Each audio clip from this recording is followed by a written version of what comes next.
Hi everybody.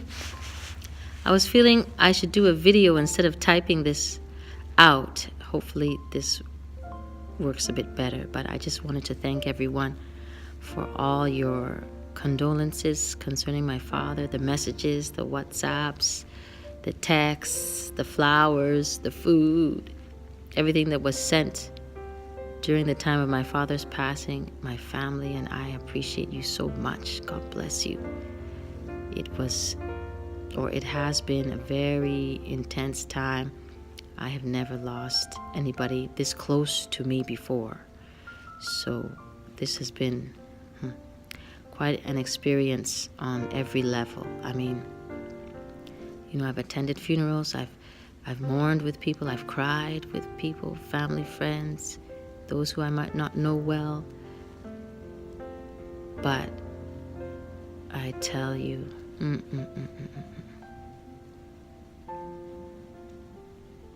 it's like I had no idea. And this is even my father. This is, the cycle of life is such that children usually bury their parents. So it's kind of expected. But even with that, nothing could have prepared me for what I would feel. I was,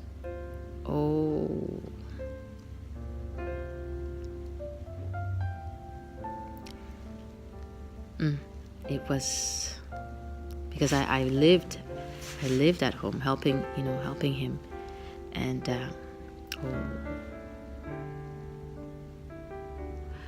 the day after he passed, I literally felt like a part of me had died. It was so intense. And so if I can feel like this, I just can't imagine how, the grieving and mourning of others would be when it's unexpected or it's just made me feel more, because I would cry. I mean, I could feel loss for people. I would feel loss. But when you are in it, oh my goodness. Oh Lord, mercy.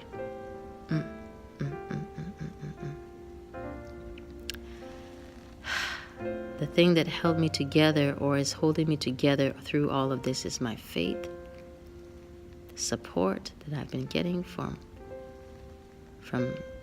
those that know me, those that don't know me, have been messaging me and just encouraging me, and it's just been amazing. But you see, there's a certain period where the messages kind of wind down and the calls get less frequent, and then it's just you. I woke up in the middle of the night, my eyes just like popped open, and wow, it's just you. And for me, it was just me and my faith. And that's what was getting me through. Oh my goodness. There was a point where I couldn't even speak because of the pain of the loss. And I know my father is in a better place. I know he's in heaven. He's having an awesome time. The problem is the absence of his presence.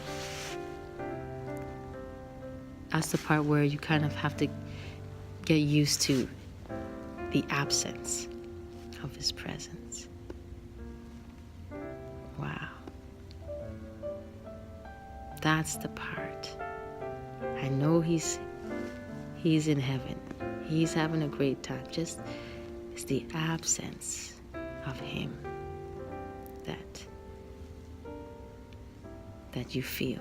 And especially around Christmas, especially around the times where the family meets, the absence of his presence is even felt more. And that's why I want to do this video, to encourage those who have gone through loss, they're going through grief, sorrow, even depression. I came across this song. It's called What a Friend. we have in Jesus. And the lyrics of the song address loss, grief, sorrow. And I've heard this song over and over many times. But because of where I was in my life, the song really got me, so much so that I had to dig and see who the writer was. His name is Joseph Scriven. He's an Irishman who immigrated to Canada. He lived in a place called Port Hope, Ontario. And because I live in Canada, I'm Canadian, the song, the hymn just got me even more. It's even making me want to go visit Port Hope in Ontario. I don't know where that is. He later moved to a place called Bewdley, Ontario. I don't know where that is, but one day, God willing, I will get a chance to go and just see where this man lived. Inspiration. The song or the lyrics to it were made over 160 years ago. And that song is still as powerful today. Wow. And so I wanted to do a rendition of this song, sing this song, with my interpretation, having gone through or going through grief and sorrow.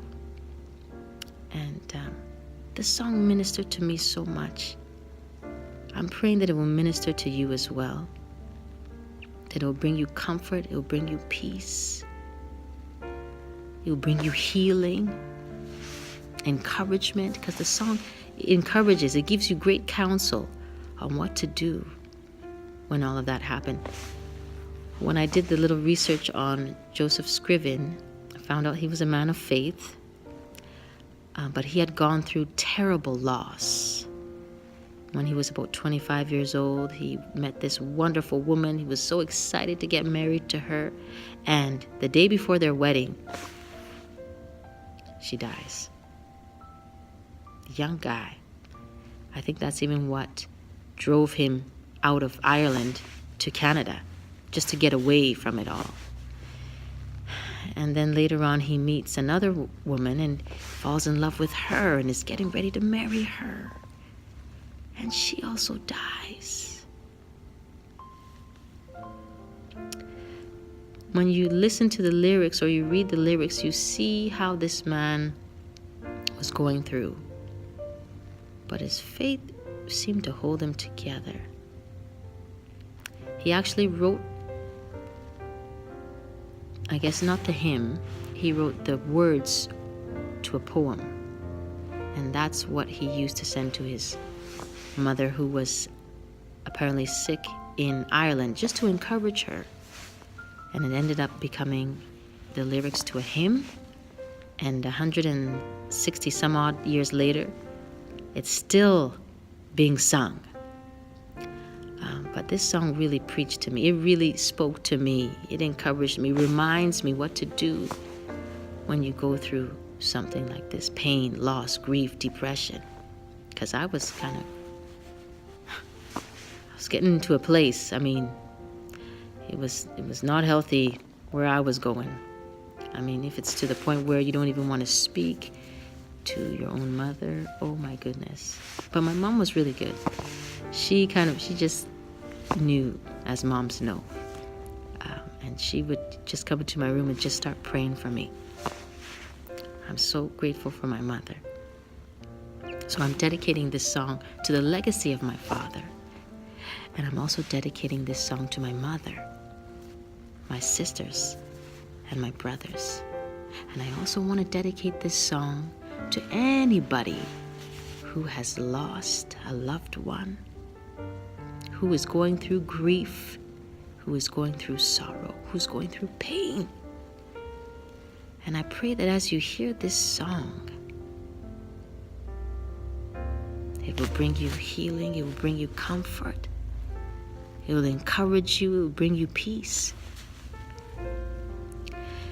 During my father's funeral, the preacher man had talked about how it's, usually you hear all these great and glorious things about the person who passed away, but how it would be even all the more better if you could have said it to the person all the time or as often as you could.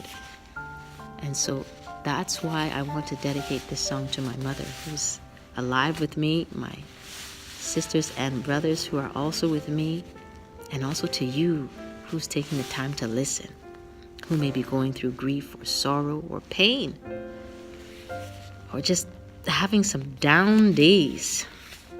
I'm just praying that as you hear this song, that it will encourage you, lift you up.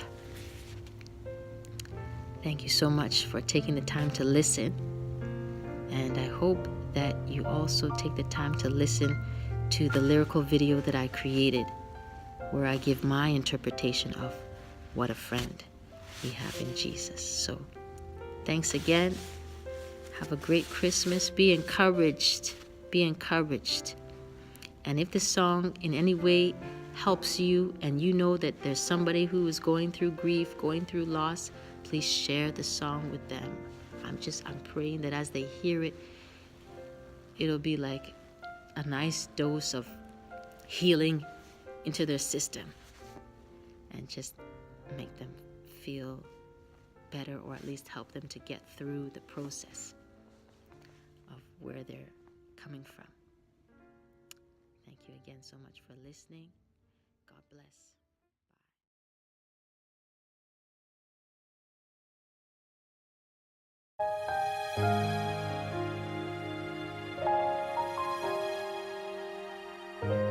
What a friend we have in Jesus.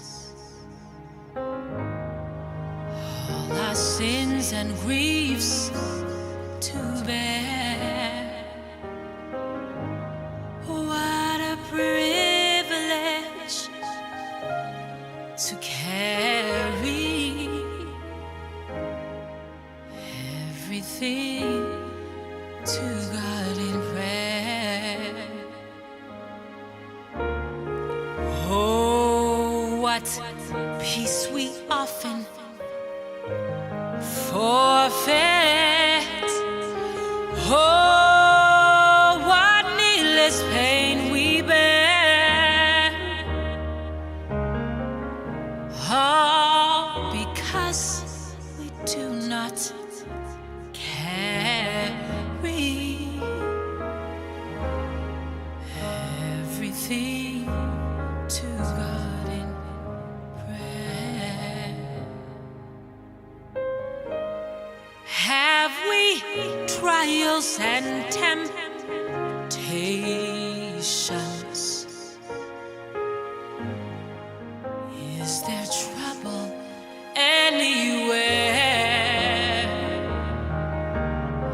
We should never be discouraged.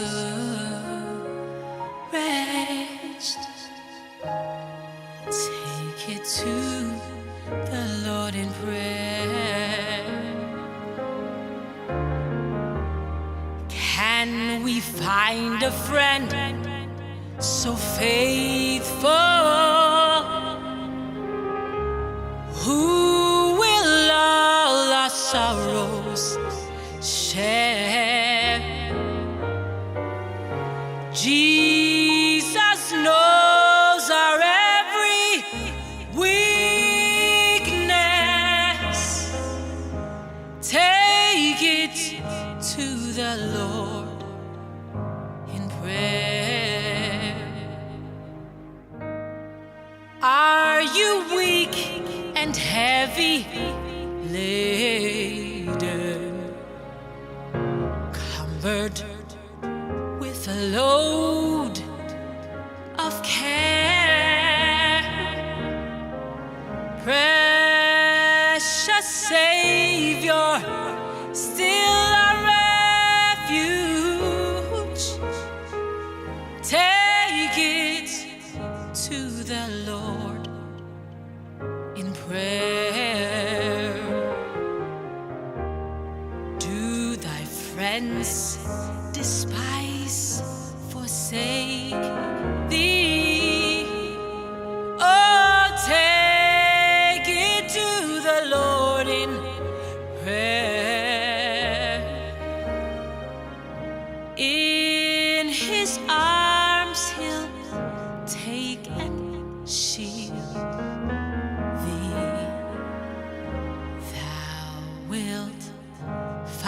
find a solace there. Thou wilt find a solace there.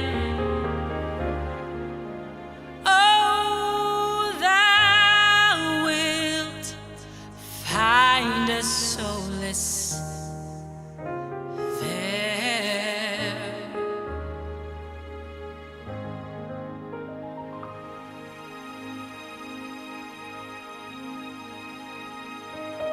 Thou wilt find a solace there. In his arms he'll take and shield you. Just take the pain, the sorrow, just take it to him in prayer. Take it to the Lord in prayer. Thou wilt find a solace